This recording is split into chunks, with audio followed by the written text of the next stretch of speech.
3 of the Archon quest. So, we're just going to the Opera House of Epiclus. So,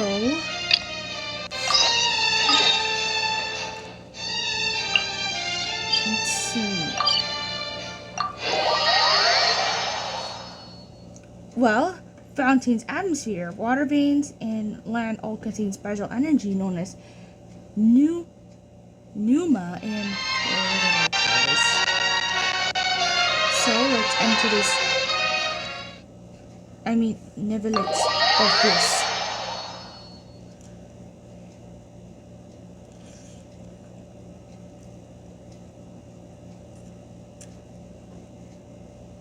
So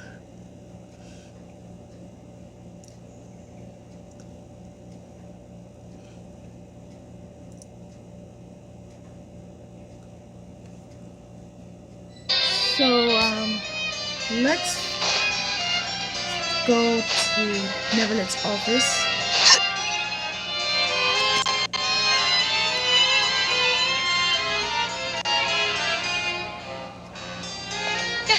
You're here! Finally! Is something wrong? Monsieur Neverlet and Lady Farina, they seem to have gotten into a dispute. Please go see for yourself.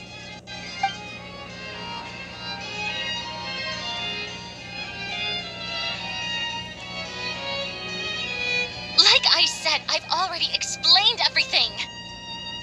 And yet the problem has not been properly solved. There is little space for excuses between us. It is not my intention to offend you, but please tell me where you stand. You are the Hydro Archon Focalor, are you not? Look at this. This is a list of the victims from the recent Poisson incident.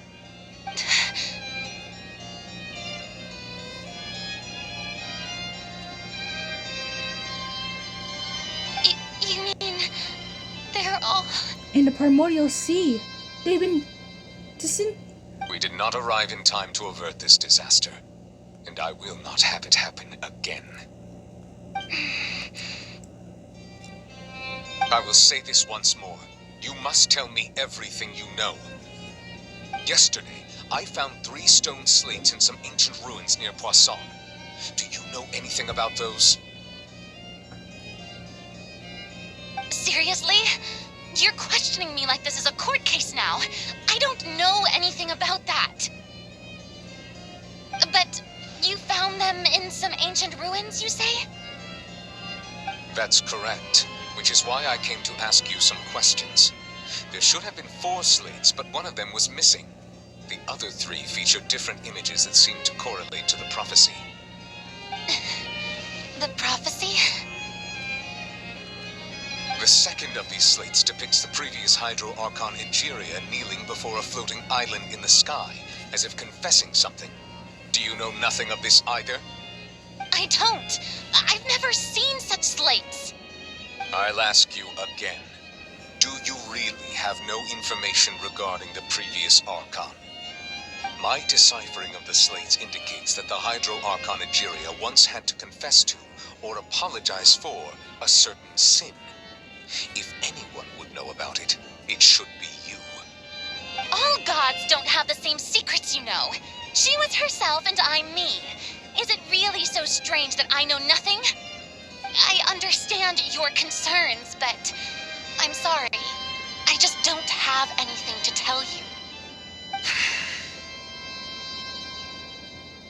Forgive me for saying this now, Lady Farina, but I have long known of your various secret investigations into certain matters.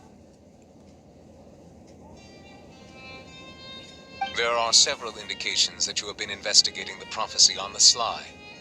This is not strange in itself, considering that you are the Hydro Archon. But it is strange that you should also claim to not know any of Egeria's secrets, as well as do nothing following your inquiries. You have never been as superficial as you have presented yourself to be, nor are you a fool. And yet, your behavior is very inconsistent.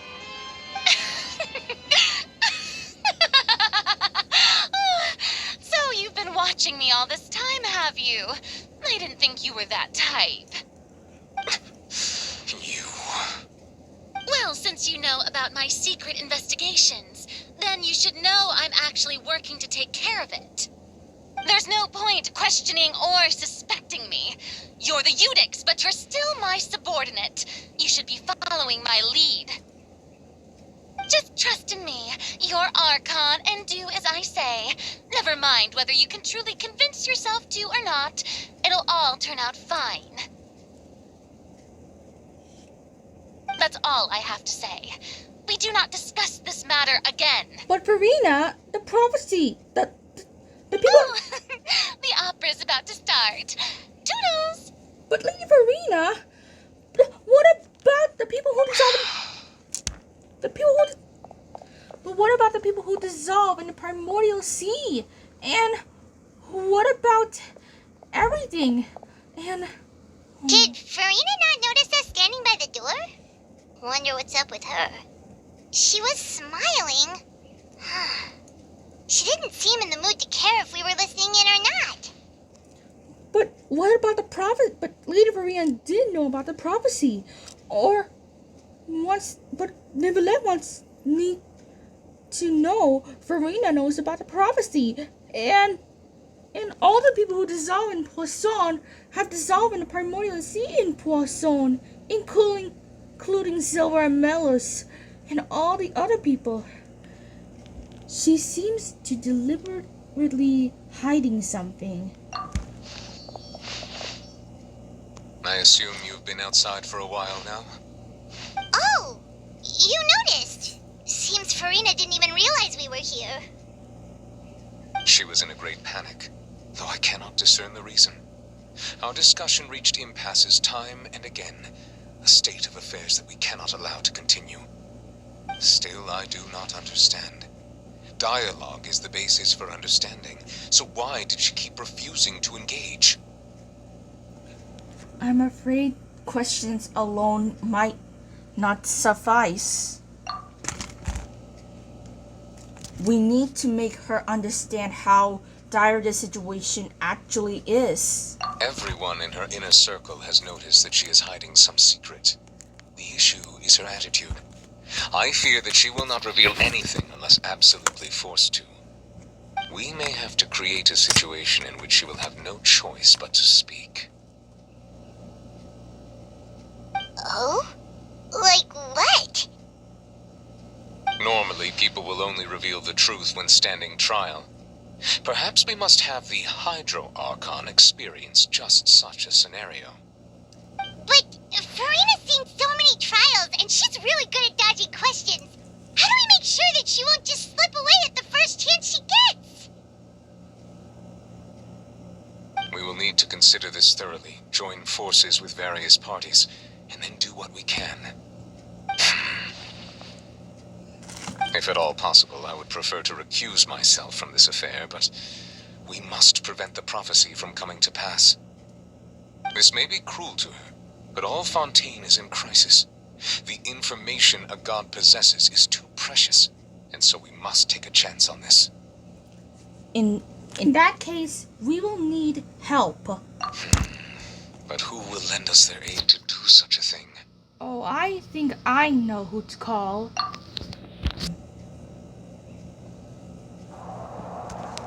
A few days later, on a boat somewhere in quiet Poisson,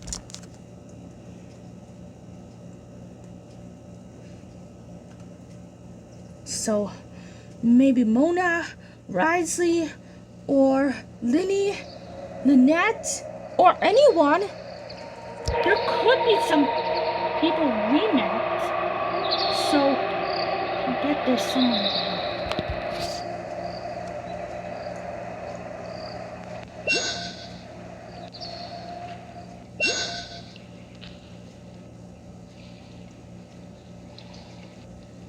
Well, we just met Mona. Maybe Mona can use her scryglass to... Well, that's everyone, huh?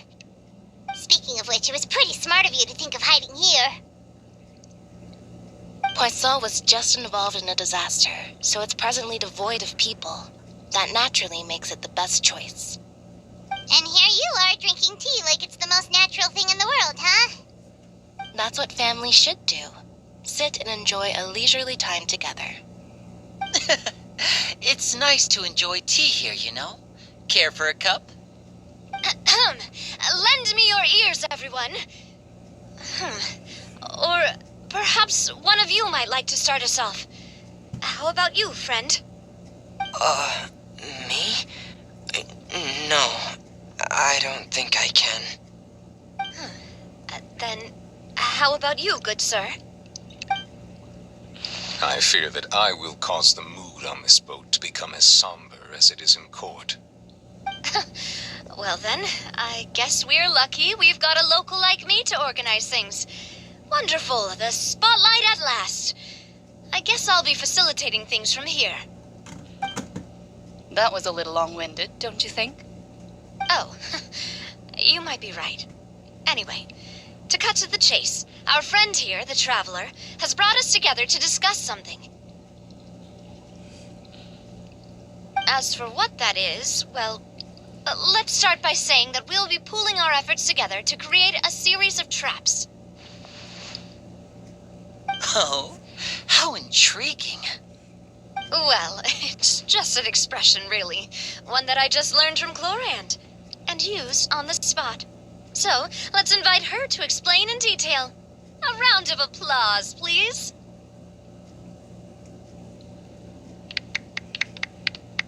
Huh? Didn't you say that you would be facilitating this? Oh, come now.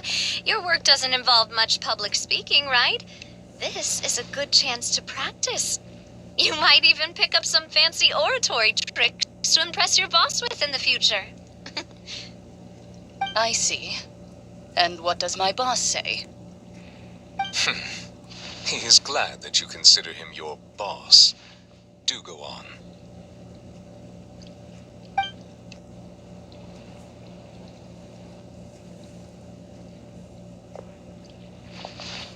In that case, do any of you have experience hunting? Not that I recall.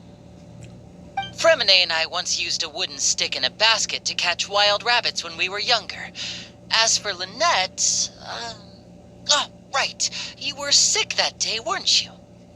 I've also gone diving to catch some fish before. Does that count? I'm afraid not.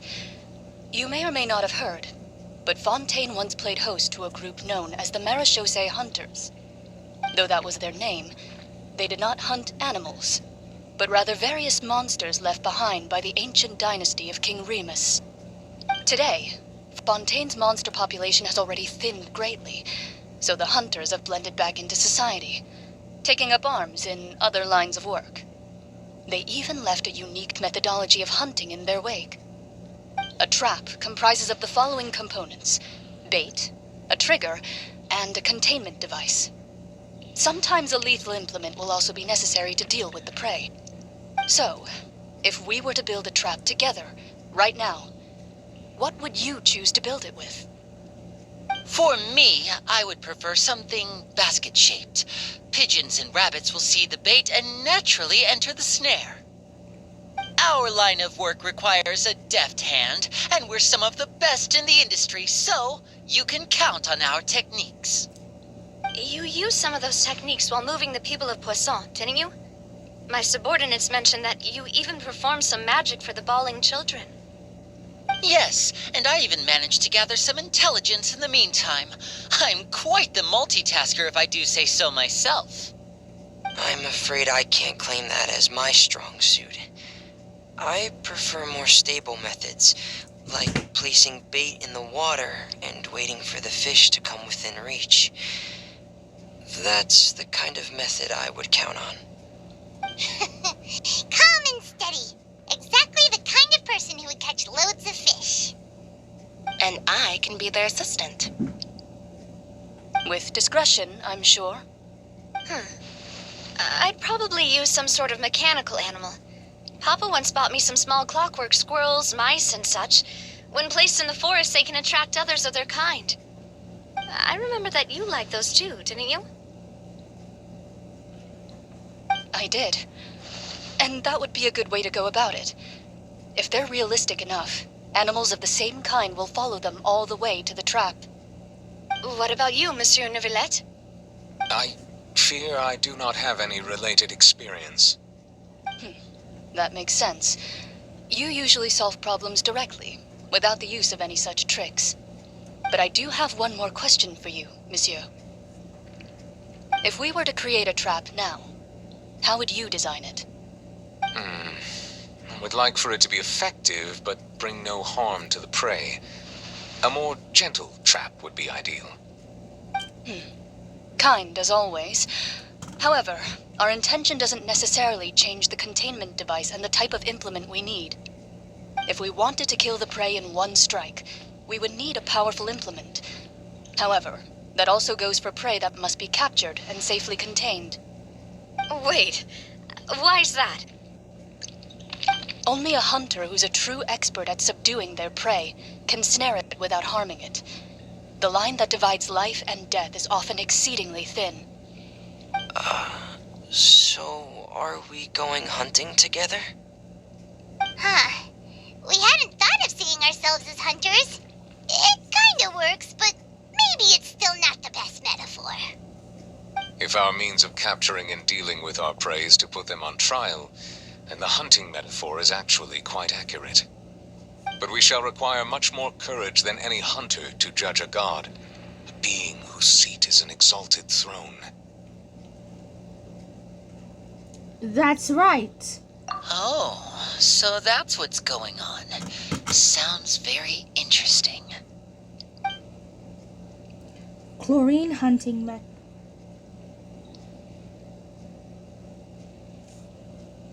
Chlorine hunting metaphor was just that, a metaphor. You will not call this a hunt, because that's not what you should do at present, nor has the relationship between you and Farina reached such a dire stage. What you need is simply the secrets she is keeping. Attempting to take her secret is an act of sacrilegious disrespect, but must be done to prevent Fontaine from sinking into water as foretold in the prophecy. This is neither hunter nor prey, but there must be a trap. That is what you will need.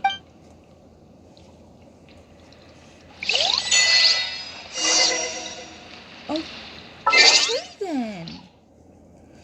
Let me check the archives. Is this still part of it? Let's see.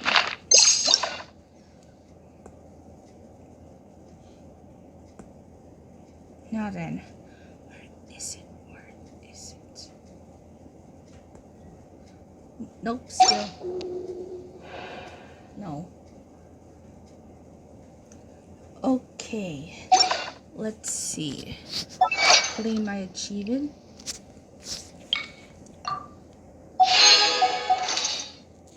Still checking on the archives.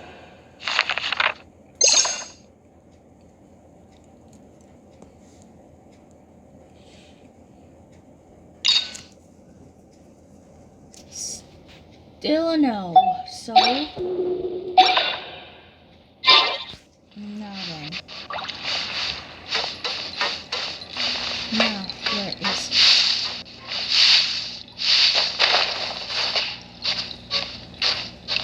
Ooh, a hydropolis.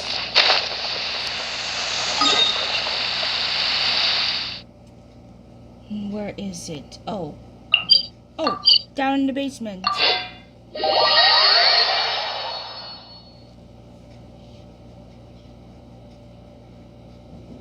So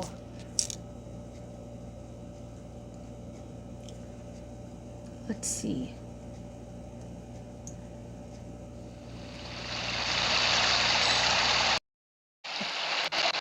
Okay, so we're going to Spina de Rosula base. So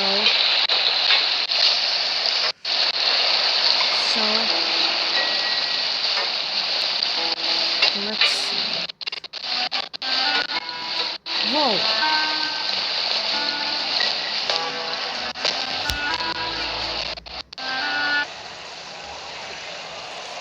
Okay, so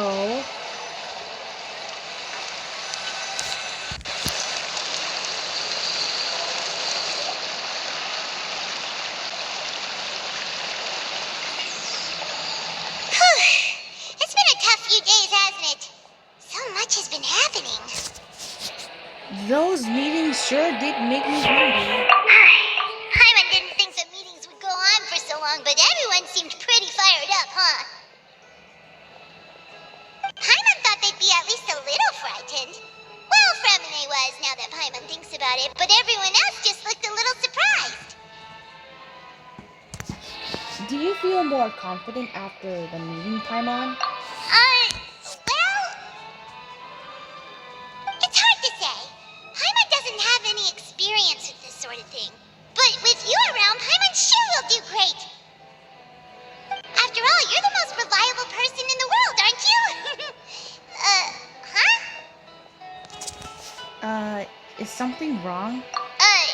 Did you just pour some tea? Paimon didn't notice you doing that at all. No, I didn't. Then what's that? Paimon's never seen that cup before. Don't be frightened. I'm just joining you two for tea. I merely refrained from saying anything till now. Who's that voice? But there's no one here. Aw, have you forgotten me already? Wait, you are familiar. You're the voice we heard from the sky in Sumeru. The voice from the sky, I fear that description is wrong. Though, not completely wrong. You're feeling lost now. Just as you were feeling previously. I sensed that confusion and thus came to you.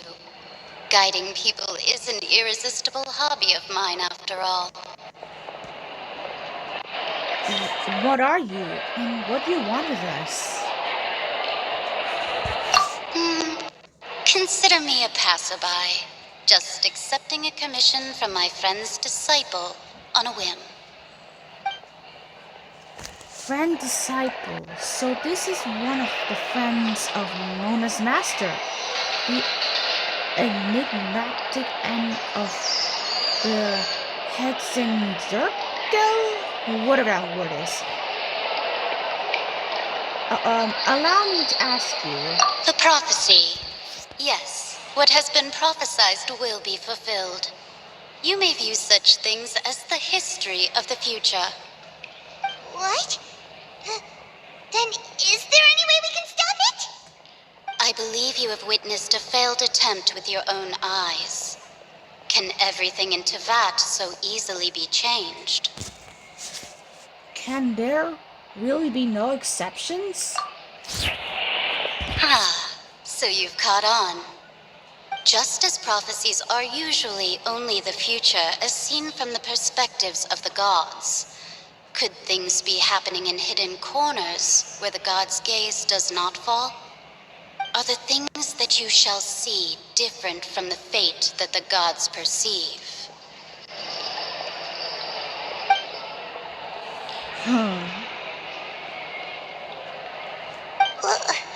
What is she talking about? It all sounds really impressive and important and stuff, but it also sounds kind of scary. The tea in the teacup is about gone as... The tea in the teacup is just about gone as well. I believe that you understand, right? Some things are insignificant, but others you must reach out to change. Ultimately, fate shall serve as your only guide, no matter what will happen in Tevat's future. All you need to do is to play your part. This was good tea, by the way. Thank you for your hospitality. Well, that'll be all for today. The voice. It's gone. Mage and it is this the clue you're needing us for? leaving for us? The unexpected news leads us to complicated feelings that when you wake up, someone seems to be outside. Huh? I want to hear someone talking. Alright, coming! You're getting more diligent, Paimon. Hey, it's you who's getting lazy, okay? Well, I see I've walked in on some lively banter. Luna!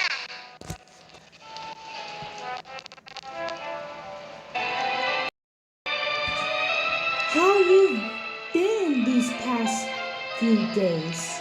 Fine, just fine. I went to take part in that Steambird panel. It turned out to be more interesting than I expected.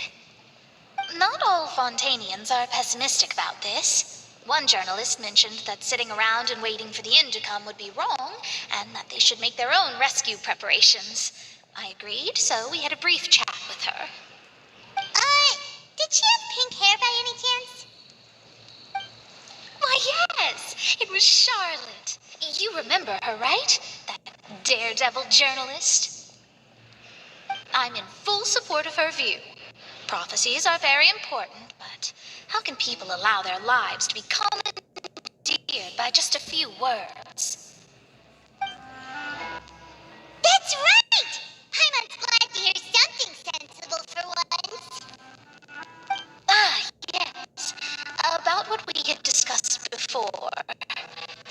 I did try, but I'm afraid I couldn't reach the old hag. I'll try again tonight, but I wouldn't get your hopes up. Actually, someone already came over. Huh? You tell Mona about your mysterious guest. Goodness gracious. Are you serious? I believe she came to pass a message to us. She said that even the god's gaze has blind spots. Pretty bold if you ask Paimon. Most people would believe the gods to be all-knowing, right? The Hexen Circle members are certainly anything but ordinary. As for the mage named N, the old hag has mentioned her a few times. She said that N's sense of direction is incredible, and that she loves guiding those who are lost. But I've never met her, and if she were still alive, she'd be... Well, suffice it to say that the hag's at least a few hundred now, and N's been around for longer than that. Whoa. The Hexen Circle sounds like a scary group. But they must really stay in shape to live so long. Their abilities alone are pretty terrifying. If she came to see you personally, then the problem you're facing must truly be of great importance. Well, it's not like Paimon could understand anything she said. Yes, she was quite cryptic, but I suspect she means that there is still a way to turn things around. She didn't say when or what that would be, though, so... Perhaps it is something that you cannot know right now.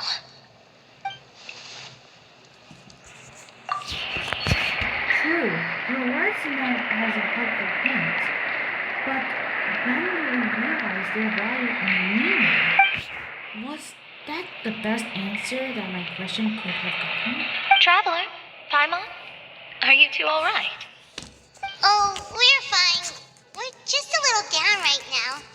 It kind of feels like the end is coming, you know? I see. I feel that same sense of desperation, too. I guess you could consider me someone who has often witnessed fate. So far as I have seen, it cannot be swayed. But even so, I still hope for and believe in miracles. Astrology is eternal and rational, but fate may not be. It is cruel, but it can also be beautiful. Perhaps that's what N was trying to tell you. Not to lose heart, and to believe that what you are seeing playing out before you is not yet set in stone. I did originally think of steering clear of all this, but I couldn't. Even if this is all futile, I still wish to help everyone. If we don't struggle to the last, then how can we face the end when it comes? Huh. You do have a point. There I go, talking about astrological principles again. Sorry about that. The moment I start talking about work-related stuff. I need to get going. Don't worry about it, Mona, and thank you. It was worth trying to comfort you, even if only a little. I believe that you'll help those who are struggling in the same way I did. I suppose that might be why we always seem to meet by coincidence. Paimon feels kind of moved by what Mona said, but also kind of sad too. Hey, Traveler, Paimon suddenly feels like going outside for a walk. Let's go. Well, Let's walk around the city, shall we? There's a few spots we always like to walk by. okay, so...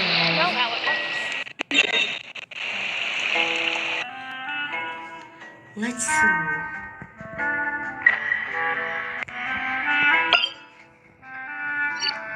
Let's teleport.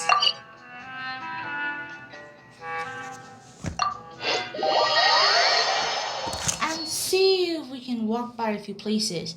But if there are any more tremors, this is going to be an impacting one in this story. Like, I don't know what's going to be.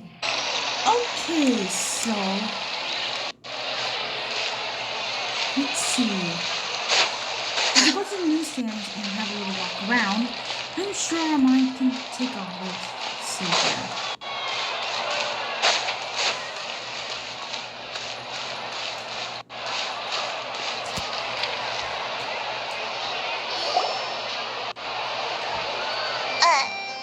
Huh? Our names are written in this newspaper. What's going on? Maybe we're famous. Let Paimon see! The underwater stronghold, the Fortress of Meripede, has continued in its noble autonomy, but that does not mean that others cannot interact with it.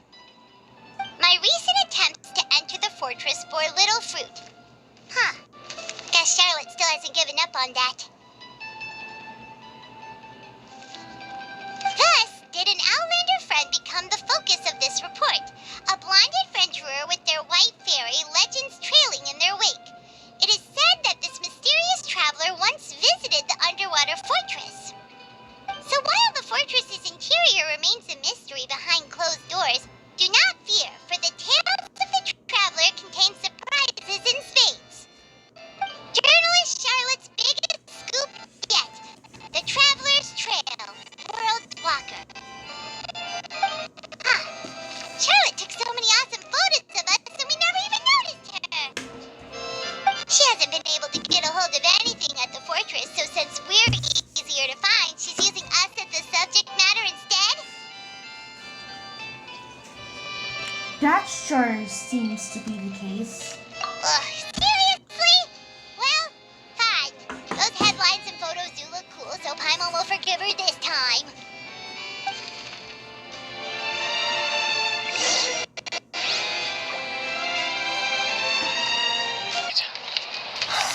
So, continue moving forward. I'm just gonna go back.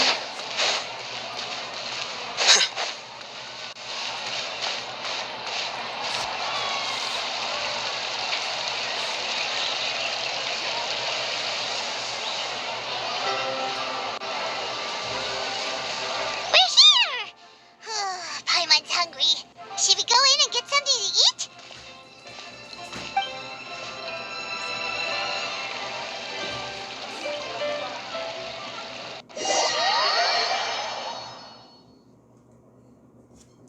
Okay, so about Lady Farina, she is very upset on something. Like, I don't know, but whatever she's upset of, she is very upset of whatever she is upset.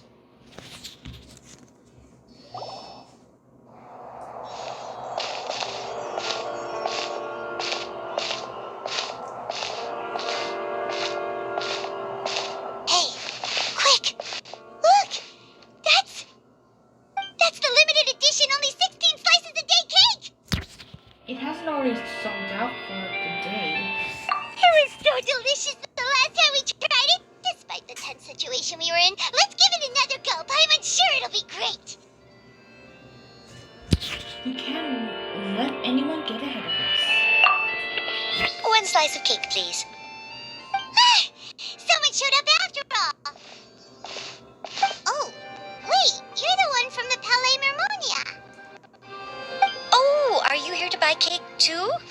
It seems Monsieur Nervalette was right. You really can eat. Wait, did he really say something like that? That's right. Even he has his own preferences when it comes to food. As for me, I love the cake and coffee here. Do you come here often? Usually every day. Every day? It's part of my daily schedule, apart from work. I shall have my cake and coffee.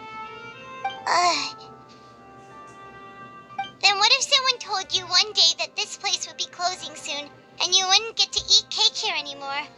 What would you think? But why would it close? Well, Paimon doesn't know either, but maybe the waters will rise tomorrow. You know, like in the prophecy. Oh, the prophecy.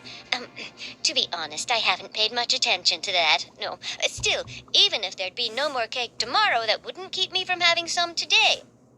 No, it's the same for eating in general. You might not be able to eat tomorrow, but if you can do so today, then you should carry on. That's what people call living, you know. Huh. Don't be sad. Excuse me, could I have 2 more slices of cake to go? These 2 slices are for you. Sijuin said that this kind of expression you're making is what humans call being sad. Oh, you know Sijuin?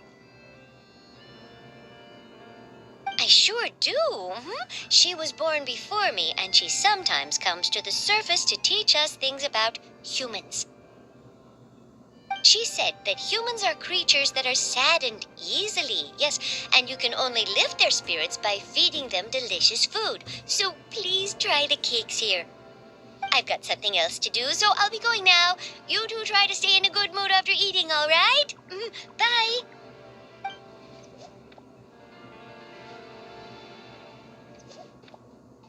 And there she goes. All right, let's dig in. I'm unsure this cake will be delicious.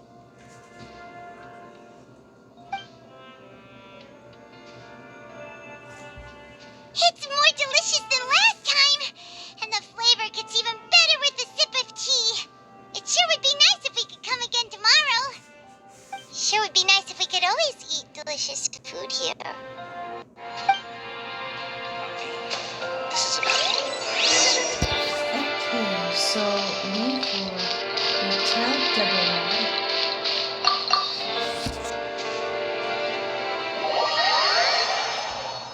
Well, walking around is such a nice thing to do. I mean, it's nice to get our bad moods off and walk with new good moods. So, I'm sure we can get our bad minds over it. I don't know what we're gonna do.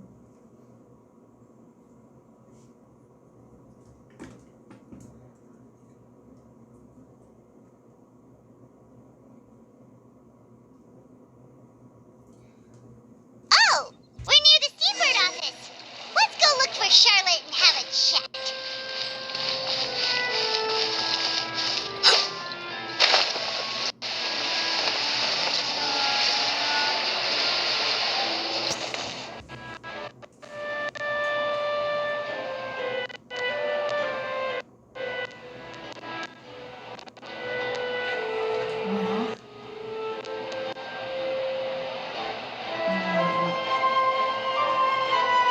Charlotte. I bet Charlotte's knows when. Wow! If it isn't the Traveler and Paimon! Oh, have you seen the article I wrote about you? Ha! You've got some nerve! You just used us to make some quick mora!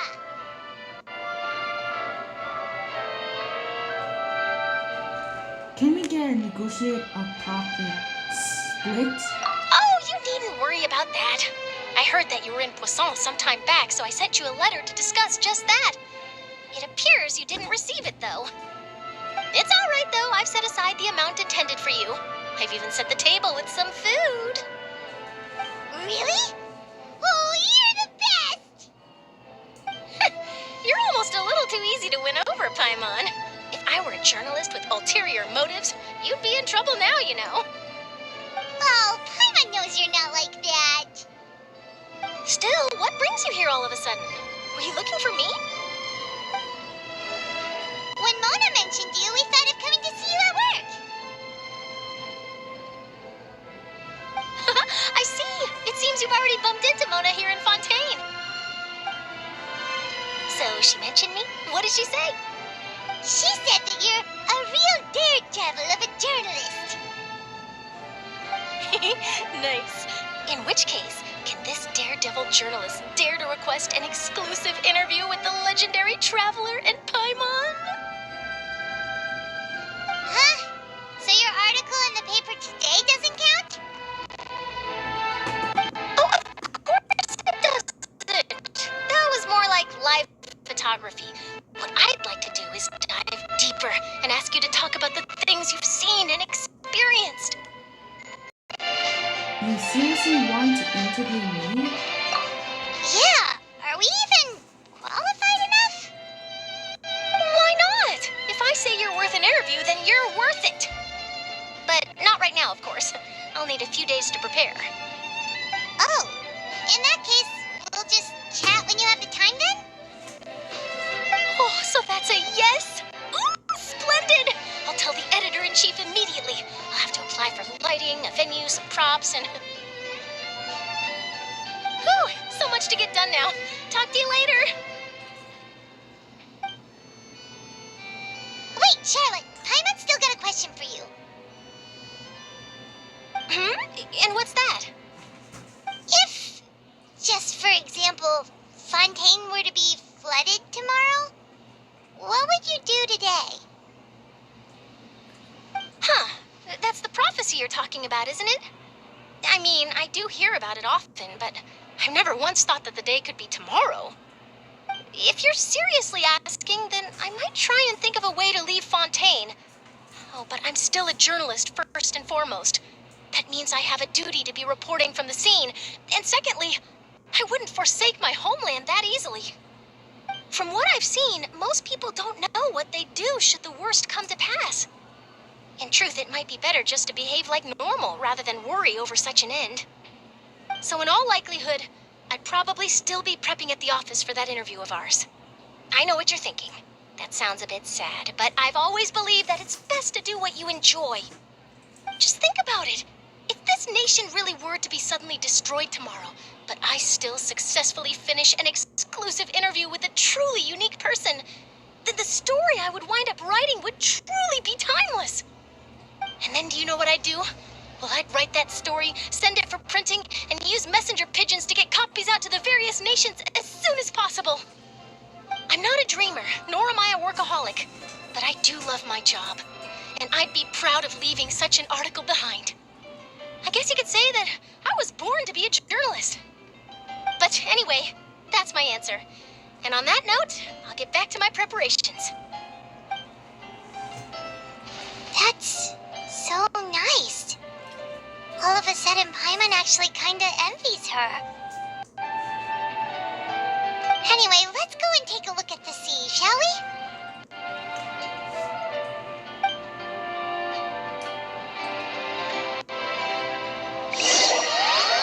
Okay, the sea then.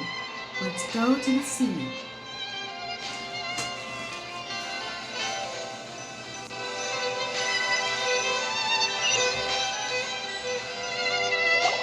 And see what we can find.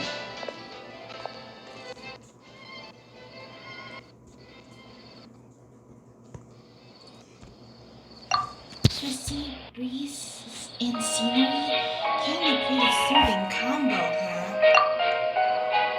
huh? Paimon's been thinking.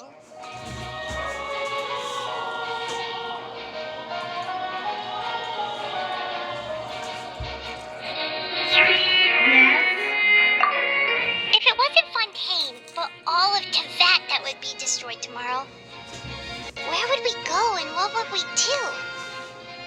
No, Paimon should ask, if you could choose, what would you like to do? If I could choose, it's just like Charlotte said. Suddenly trying to consider what to do is pointless. We've always been moving to the next destination, so we haven't spent much time thinking about these kinds of things. We didn't have to either, with us always being on the road and whatnot. Until that moment comes, I think I'll keep journeying on. You mean, still traveling? Yes, cherishing every single moment. Huh. Wait, isn't that what we've always been doing?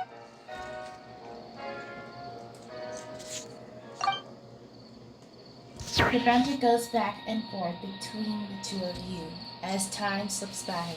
As night falls, you return to your accommodations and end this busy day. The next few days are just as calm. Charlotte comes to find you and conducts the interview in the Spina di Rosula safe house at the Luxembourg. Nadia has been having finished her business in Poisson, even drops by to take a photo with the two girls, with the two of you. All goes well.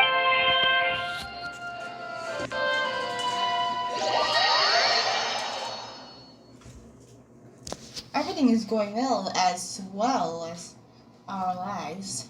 Hope Lumine and Paimon are doing fine.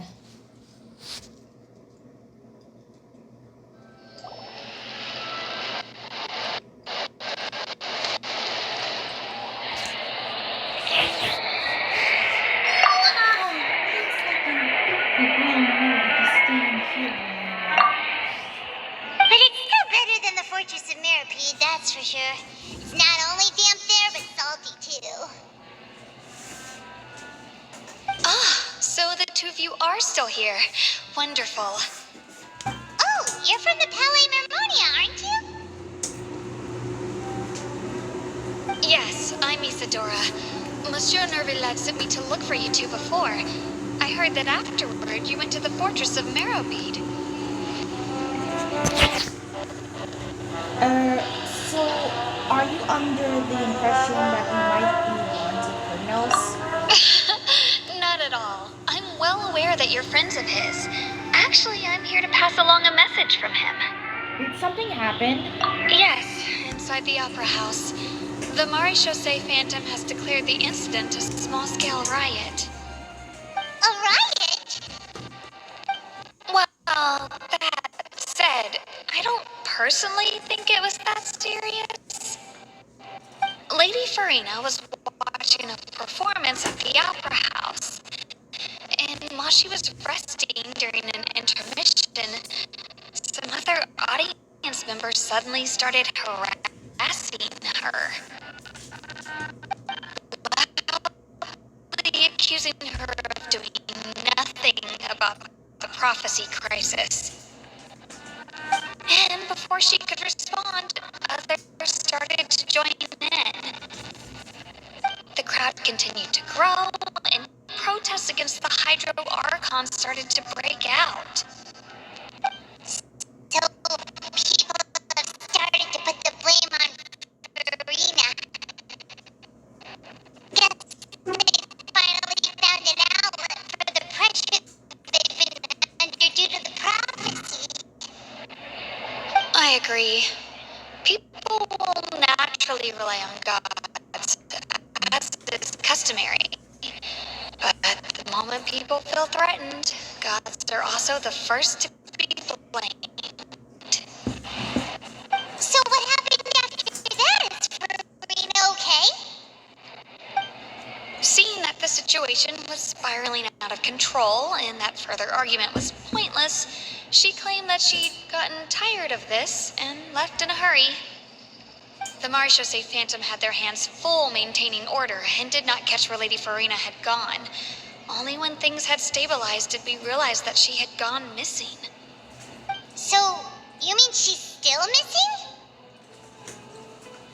That's right. The Marechaussee has dispatched many people to search for her, but we don't have any leads yet. That said, I don't think there's much to worry about. She is a god after all. Even if she were to fall into the hands of rioters, what could ordinary people do to her? I understand this situation. Good. Monsieur Nervillet sent me to tell you about the situation, but he didn't say anything else. Don't worry, this is more than enough to go on. Thanks for keeping us informed. Ah, is that so? Well, all right then. In that case, you two take care. I'll be heading back to the Palais now.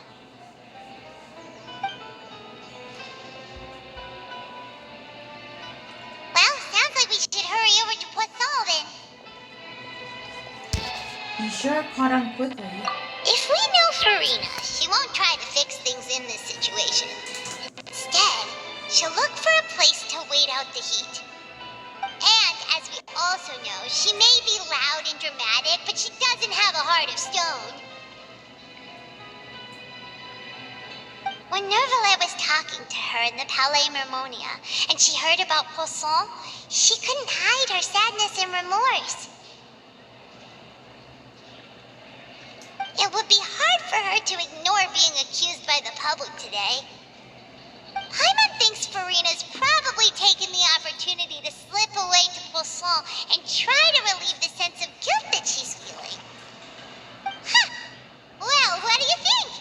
Paimon knows the answer, of course, but Paimon can do the analysis to back it up too. Cool, huh? I see becoming a detective's done you some good. In that case, there's not a moment to lose. Poisson, here we come!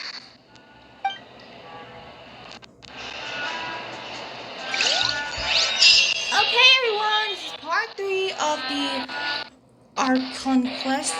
Listen, there'll be part 4 soon, so be sure to stay like and subscribe and hit the notification bell if you want to see more Genshin Impact videos. Bye! And Merry Christmas!